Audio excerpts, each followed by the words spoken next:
नमस्ते, आप सभी का स्वागत है चैनल रूपा मुखर्जी में। आज की इस बहुत ही इम्पोर्टेंट क्लास में हम बात करेंगे रस, अलंकार और काव्य शास्त्र के। अगर आप यूजीसी नेट हिंदी 2026 की तैयारी कर रहे हैं तो आज का टॉपिक आपके लिए बेहद ज़रूरी है, क्योंकि रस, अलंकार और काव्य शास्त्र से हर साल क्वेश्चन पूछे जाते हैं।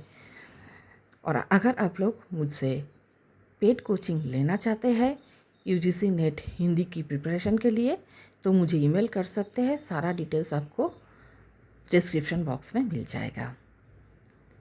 कोई स्टूडेंट्स को ये टॉपिक कठिन लगता है, लेकिन आज की इस क्लास के बाद आपका पूरा कॉन्सेप्ट क्लियर हो जाएगा।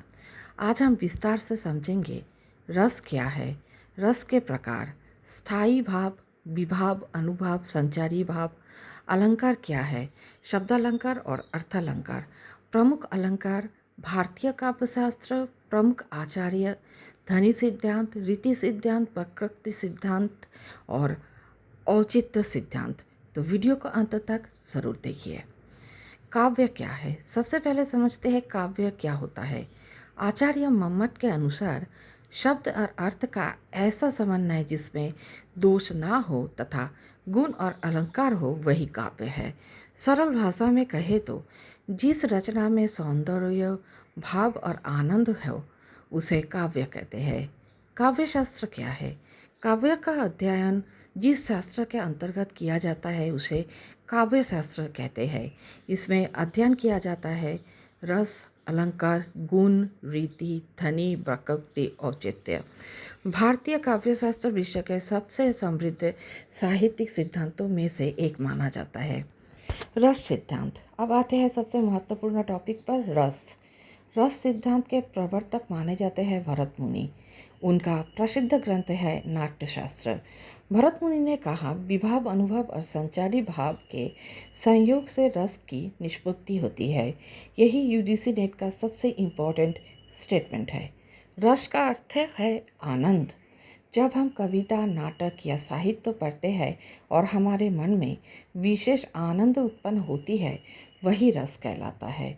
रस का अंग क्या है? रस के 4 प्रमुख अंग होते हैं: स्थायी भाव, विभाव, अनुभाव, संचारी भाव। आप इन्हें डिटेल्स में समझते हैं। स्थायी भाव, मन में स्थायी रूप से रहने वाले भाव को स्थायी भाव कहते हैं, जैसे रति, शोक, उत्साह, क्रोध। इन्हीं स्थायी भाव से रस बनता है। विभाव क्या है? जिस कारण से भाव उत्पन्न होते हैं उसे विभाव कहते हैं। विभाव 2 प्रकार के होते हैं: आलंबन विभाव, जिसके कारण भाव उत्पन्न हो, और उद्दीपन विभाव, जो भाव को बढ़ाने का कार्य करे। अनुभाव, भावों को बाहरी अभिव्यक्ति को अनुभव कहते हैं, जैसे आंसू आना, मुस्कुराना, कांपना। संचारी भाव, जो भाव थोड़ी देर के लिए उत्पन्न होकर समाप्त हो जाए, उन्हें संचारी भाव कहते हैं, जैसे चिंता, लज्जा, स्मृति, भय। रस के प्रकार। परंपरागत रूप से 9 रस माने जाते हैं। अब सभी रस एक एक करके समझते हैं। सबसे पहले है श्रृंगार रस। स्थायी भाव, रति। ये सबसे महत्वपूर्ण रस माना जाता है। ये प्रेम और सौंदर्य का रस है। जैसे उदाहरण के तौर पर हम बोल सकते हैं राधा कृष्ण प्रेम। श्रृंगार रस 2 प्रकार के होते हैं: संयोग श्रृंगार और वियोग श्रृंगार। इसके बाद आते हैं हास्य रस पर। ये स्थायी भाव है। इसका रस है हास्य, और जहाँ हंसी उत्पन्न हो वहाँ हास्य रस होता है। करुण रस का स्थायी भाव है शोक। दुख और पीड़ा की स्थिति में करुण रस उत्पन्न होता है, जैसे राम का वनवास। रौद्र रस, इसका स्थायी भाव है क्रोध। जहाँ क्रोध की प्रधानता हो वहाँ रौद्र रस होता है। वीर रस का स्थायी भाव है उत्साह।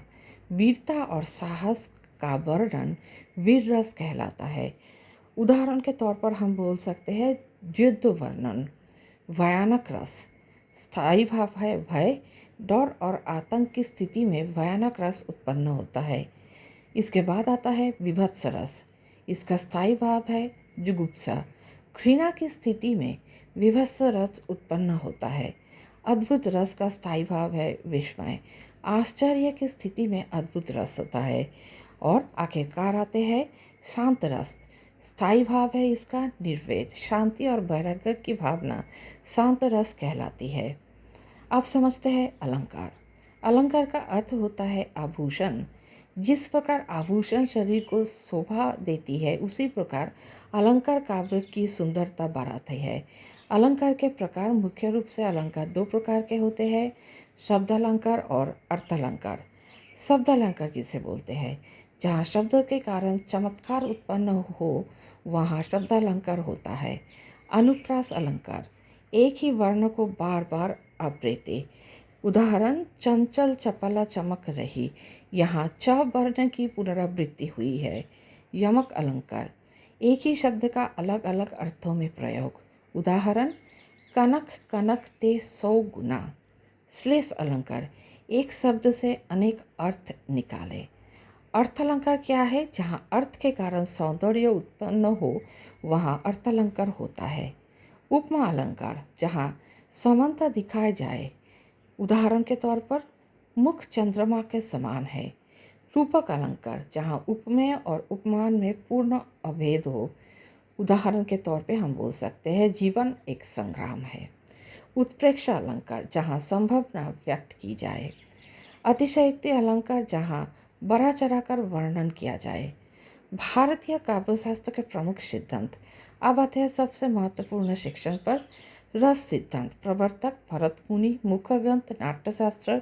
मुख्य विचार रस की काव्य का आत्मा है। अलंकार सिद्धांत के प्रवर्तक भामह। मुख्य विचार अलंकार काव्य की आत्मा है। रीति सिद्धांत का प्रवर्तक वामन। इनका मुख्य विचार है रीति काव्य का आत्मा है। रीति का अर्थ है विशिष्ट पद रचना। ध्वनि सिद्धांत। प्रवर्तक है आनंदवर्धन। मुख्य ग्रंथ है ध्वन्यालोक। मुख्य विचार है ध्वनि काव्य की आत्मा है। ध्वनि का अर्थ है व्यंग्यार्थ। वक्रोक्ति सिद्धांत। प्रवर्तक है कुंतक। मुख्य विचार है वक्रता ही काव्य का सौंदर्य है। औचित्य सिद्धांत के प्रवर्तक है खेमेंद्र। मुख्य विचार है काव्यों में उचितता आवश्यक है। प्रमुख आचार्य और उनके ग्रंथ। भरत मुनि नाट्यशास्त्र। भामह काव्यालंकार। दंडी काव्यदर्श। वामन काव्यालंकार सूत्र। आनंदवर्धन ध्वन्यालोक। मम्मट काव्य प्रकाश। विश्वनाथ साहित्य दर्पण। कुंतक वक्रोक्ति जीवितम। अब कुछ बहुत इम्पोर्टेंट एग्जाम फैक्ट आप लोग लिख सकते हैं। रस सिद्धांत भरत मुनि। ध्वनि सिद्धांत आनंदवर्धन। रीति सिद्धांत वामन। वक्रोक्ति सिद्धांत कुंतक। औचित्य सिद्धांत खेमेंद्र। अलंकार सिद्धांत भामह। इन फैक्ट से डायरेक्ट क्वेश्चन पूछे जाते हैं। अब बात करते हैं प्रिपरेशन स्ट्रेटेजी की। सबसे पहले आप सभी रस और उनके स्थायी भाव याद करें। अलंकारों को एग्जाम्पल्स लिख कर प्रैक्टिस करें। सभी आचार्य और उनके ग्रंथ याद करें। प्रीवियस ईयर्स क्वेश्चन सॉल्व करें और शॉर्ट नोट्स बनाएं।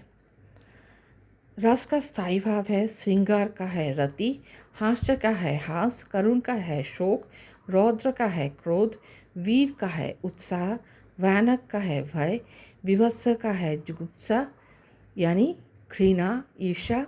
अद्भुत का है विस्मय। शांत का है निर्वेद। अगर आप यूजीसी नेट हिंदी में अच्छे मार्क्स लाना चाहते हैं तो रस अलंकार और काव्य शास्त्र को बिल्कुल मजबूत कर लीजिए। ये टॉपिक कॉन्सेप्चुअल भी है, फैक्चुअल भी है और स्कोरिंग भी है। रेगुलर रिवीजन और प्रीवियस ईयर्स क्वेश्चंस प्रैक्टिस से ये टॉपिक बहुत आसान हो जाता है। अगर आपको ये वीडियो यूज़फुल लगा हो तो वीडियो को लाइक करें, शेयर करें और चैनल को सब्सक्राइब ज़रूर करें। कमेंट्स करके बताएं आप अगले क्लास किस टॉपिक पर चाहते हैं। मिलते हैं नेक्स्ट वीडियो में। तब तक के लिए धन्यवाद। नमस्कार।